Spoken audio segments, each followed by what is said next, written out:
ખૂબ મહાપંચાયતમાં એકલા થયા છે એ એક રીતે દુર્ભાગ્યની બાબત છે કે આઝાદીના 75 વર્ષ પછી પણ આપણે રોજ જાગીને આપણા હક માટે, આપણા અધિકાર માટે ક્યાંક ધરણા કરવા પડે, ક્યાંક રેલી કરવી પડે, ક્યાંક સભા કરવી પડે.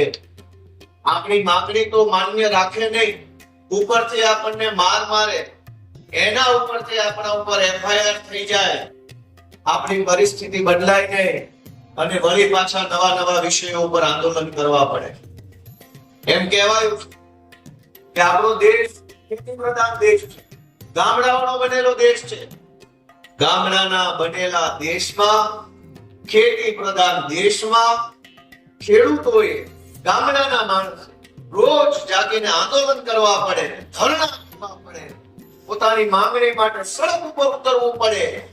એનાથી મોટો દુઃખનો અને દુર્ભાગ્યનો વિષય હોય શું? દુનિયાની અંદર 150 જેટલા દેશ છે. દુનિયાના કોઈ દેશના ખેડૂતને કે પશુપાલકને ક્યારે રસ્તા જામ નથી કરવા. ભારતમાં છે કે છાસ માટે આપણે કરવા પડે અને એ બરાબર છે. હજારો મુદ્દાઓ, હજારો સમસ્યાઓથી આપણું જીવન ઘેરાઈ ગયું છે. દોસ્તો મિત્રો, દૂધ બાબતે વાત કરીએ છીએ કેમ કે દૂધ જે છે આપણા ભારતની પરંપરામાં, આપણી સનાતન વ્યવસ્થામાં દૂધ એ માત્ર વ્યવસાય નથી, આપણી આસ્થા સાથે જોડાયેલો વ્યવસાય છે. આપણી આસ્થા જોડાયેલી છે. ભગવાન શ્રી કૃષ્ણ પણ ગાયો ચરાવવા જતા, એ દૂધ ઉત્પાદન થતું, એનું માખણ મથુરામાં વેચવા જતા. આપણી ધાર્મિક વ્યવસ્થાની અંદર પણ દૂધ અને ગાય અને પશુપાલનનું મહત્વ છે. દૂધનો વ્યવસાય એ પવિત્ર વ્યવસાય છે, પણ આ સફેદ દૂધના વ્યવસાયમાં ભાજપે કાળા કામ કરવાનો જે ધંધો ચાલુ કર્યો છે એને ભગવાનની માફ ન કરવા જોઈએ. દોસ્તો, દૂધનો વ્યવસાય પવિત્ર વ્યવસાય છે. આ સાબરકાંઠામાં કે આ બનાસકાંઠામાં ગામડાના વ્યક્તિઓ પાસે આવકનું સાધન છે શું? સૂકી ખેતી, પાણી ઓછું, થોડું ઘણું ચોમાસામાં ભગવાન ભરોસે વરસાદ આવે અને જેટલો વરસાદ આવે એમાં થોડું ઘણું પાકે, પછી 12 મહિના જીવવાનું શેના આધારે? કોઈ ઉદ્યોગ નહીં, કોઈ રોજગાર નહીં.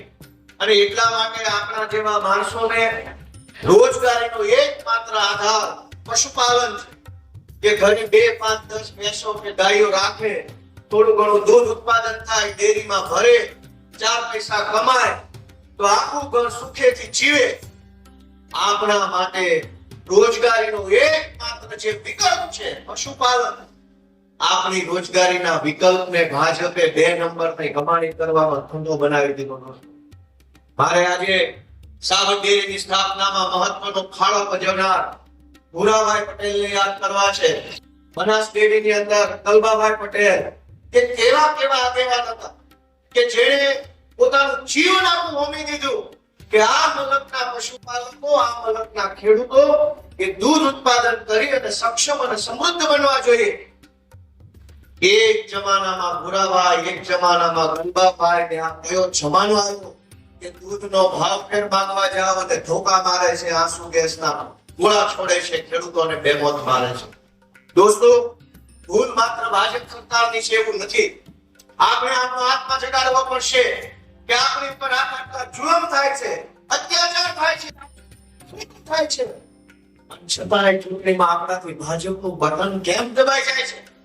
હજારો લોકો 5 વર્ષ સુધી ફરિયાદો કરે છે. ખેડૂત હોય, યુવાન હોય, મહિલા હોય, વંચિત વર્ગના માણસ હોય, શહેરોના હોય, ગામડાના હોય, હજારો પ્રશ્નો 5 વર્ષ સુધી પૂછે. મત આપવા જાય ત્યારે ઈવીએમ માં જોવે કે આપણી જ્ઞાતિનો કયો છે, જેની અટક આપણી જ્ઞાતિ યારે મેચ થતી હોય ને એનું બટન દબાવીને પાછળ આવી. આ ઇટાલિયા છે તો કઈ જ્ઞાતિનો છે, આપણો હોય તો બટન દબાવો. આ ગરીબી કઈ જ્ઞાતિના છે, આ કરમણા કોણ છે, ખવા કોણ છે? આપણે બૂથમાં જઈને આપણી જ્ઞાતિનો કોણ છે એ વર્ષોથી જોતા આવો. આ જ્ઞાતિનો નેતા ચૂંટણી જીતી જાય અને આપણું ભલું થઈ જાય તો કોઈ જ્ઞાતિએ રોડ ઉપર આવવાની જરૂર નહોતી. ગુજરાતની તમામ ડેરીમાં જે તે જિલ્લામાં બહુમતી ધરાવતી જ્ઞાતિના લોકો વહીવટ કરતા તરીકે બેઠા છે. છતાંય કઈ જ્ઞાતિનું ભલું થયું? સામાન્ય ગામડાના ગરીબ ખેડૂતો તો વર્ષો પહેલા શોષણ થતું હતું, અત્યારે શોષણ થાય છે. દોસ્તો જગાડવા પડશે. અશોકભાઈએ જે શહીદી વાળી છે, એ શહીદી જો આપણી આંખ ન ઉઘાડે તો કોઈ ન્યાયતંત્ર એફઆઈઆર ને જામીન બામીનનો કોઈ મતલબ નથી રહેતો. એક માણસના જીવનનું બલિદાન એક કરોડો લોકોની આંખ ઉઘાડનારું હોવું જોઈએ. અને કરોડો લોકોની આંખ ન ઉઘડે તો કોર્ટ કચેરી સરકાર ફરકાર કોઈ મતલબ વગરની વાત છે. જો એક માણસની શહીદી પછી આપણે જાગીએ છીએ. મિત્રો, ખેડૂતના દીકરા તરીકે, ગામડાના યુવાન તરીકે, તમારા નાના દીકરા તરીકે વિનંતી કરું છું કે મનને ઢંઢોળો, પોતાની જાતને ઢંઢોળો, આત્મા જગાડવાનું કામ કરો કે ગુજરાતમાં જે સરકાર બેઠી છે, ભાજપના માણસો બેઠા છે, શું એ યોગ્ય કરી રહ્યા છે? શું એ વ્યાજબી છે? તમે વિચારો કે હું એ ગામડામાં મોટો થયો છું. આપણી માતાઓ, આપણી દીકરીઓ, આપણી બહેનો સવારમાં વહેલા 4-5 વાગે જાગે, ઢોરને નીણ નાખવી, ખાણ નાખવું, સમયસર પાણી પાવું, એક બીમાર છે કે નહીં એનું ધ્યાન રાખવું, વાસીદા કરવા, છાણ વાસીદાના ટોપલા લઈને દૂર નાખવા જવું. આટલી આપણી બહેનો દીકરીઓ મહેનત કરે, આટલી મજૂરી કરે, 2-5-10 લીટર દૂધનું ઉત્પાદન બહેનો કરે, એને બૈણીમાં ભરીને આપવા જાય. એના પ્રત્યે કોઈને સંવેદનશીલતા નથી કે આપણી બહેનો કેટલી મહેનત મજૂરી કરીને દૂધ ઉત્પાદન કરે. બધાને ગરીબ માણસે ઉત્પાદન કરેલા દૂધમાંથી કમાઈ લેવું છે. બધાને કરોડપતિ થઈ જવું. તમે વિચાર કરો કે આખા ગુજરાતના જેટલા જિલ્લા દૂધ ઉત્પાદક સંઘ છે, એ બનાસ હોય કે સાબર હોય કે સર્વોત્તમ હોય કે સાવજ હોય કે મધુર હોય, આખા ગુજરાતના દૂધ સંઘ તો અમૂલમાં દૂધ આપે છે, આ ફેડરેશનમાં દૂધ આપે છે. વિચાર કરજો દોસ્તો કે ફેડરેશન દ્વારા ગુજરાતના તમામ જિલ્લા સંઘોને એક સરખો ફેટનો ભાવ ચૂકવવામાં આવે છે. કેમ કે ફેડરેશન એક જિલ્લાને વધારે, એક જિલ્લાને ઓછો નહીં આપી શકે. ફેડરેશનનો ભાવ સમાન હોય છે, પણ જિલ્લા સંઘમાં ક્યાંક ફેટનો ભાવ 8 રૂપિયા, ક્યાંક 9 રૂપિયા, ક્યાંક 7 રૂપિયા. તમે વિચારો કે કરોડો રૂપિયા ભાજપના માણસો ખાઈ જાય છે અને એ પૈસા ક્યાં વપરાય છે? હું આજે આ મંચ ઉપરથી ખુલ્લેઆમ જાહેરમાં કહું છું કે આપણી બહેનોએ વહેલા જાગીને સવારના 4 વાગ્યાથી રાતના 10 વાગ્યા સુધી પશુઓ પાછળ જે મહેનત કરે અને જે દૂધ ઉત્પાદન કરે અને કરોડો લીટર દૂધ સંઘમાં અને સંઘના માધ્યમથી ફેડરેશનમાં જાય છે, એ દૂધના પૈસામાંથી CR પાટીલે આખા ગુજરાતના કમલમ કાર્યાલયોની જમીન ખરીદી અને એની ઉપર કમલમ બાંધવાના ધંધા કર્યા છે. ગુજરાતના લગભગ જિલ્લાઓમાં CR સહકારી આગેવાનોને દાબ દબાણ કરે, થાક ધમકી કરે, મોટા મોટા હોદ્દાઓ અપાવવાની લાલચ આપે, સહકારના પૈસાથી જમીનો લીધી, સહકારના પૈસાથી કમલમ બન્યા, એ કમલમમાં એસી લાગ્યું અને એ એસી ઓફિસમાં બેઠેલા ભાજપના સાહેબો હવે પોલીસને આદેશ કરે છે કે જાઓ ઠોકા મારવા ભાઈઓ.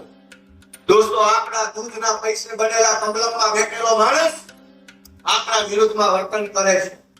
ફેડરેશન દ્વારા તમામ જિલ્લા સંઘોને સરખો ભાવ ચૂકવવામાં આવે, છતાંય નીચે ખેડૂતને એનો લાભ નથી મળતો. દોસ્તો, સહકાર શું? જે દિવસે ત્રિભુવનદાસ પટેલ, વર્ગીસ કુરિયન આવા આગેવાનોએ ગુજરાતની અંદર સહકાર ક્ષેત્રની સ્થાપના કરી, ત્યારે એનું પહેલું સૂત્ર યાદ કરો, નહીં નફો નહીં નુકસાન, એવી રીતે ચાલતી વ્યવસ્થા એટલે સહકાર વ્યવસ્થા. મારી વાત સાચી છે કે ખોટી? નહીં નફો નહીં નુકસાન, એનું નામ સહકાર. આજ શું થયું છે? ખેડૂતને નહીં નફો અને ભાજપને નહીં નુકસાન. ભાજપને કાયમ નફો અને ખેડૂતને કાયમ નુકસાન, એનું નામ સહકાર કરી નાખ્યું. દોસ્તો, જેના ઘરમાં એક બકરી ન હોય એ માણસ બેંકોના સંઘના ડિરેક્ટરો બની ફરે છે. સંઘનો ચેરમેન આંગણે એક બકરી ન હોય, એક ગાય ન હોય, એક ગધેડી ન બાંધી હોય, એવા માણસો ડિરેક્ટરો બની અને ખેડૂતોના દૂધનો વહીવટ કરી રહ્યા છે. દોસ્તો, આપણે સ્વીકારવાનો છે. એ લોકો ખોટા છે તો એમને સત્તામાં લાવે છે કોણ? એ લોકો ચોર છે તો એને સત્તામાં કોણ લાવે છે? મિત્રો, મારે તમને વિનંતી કરવી છે કે આ સહકારી મંડળીમાં આ ડેરીના ભાવ ફેર કેમ નથી પડતો?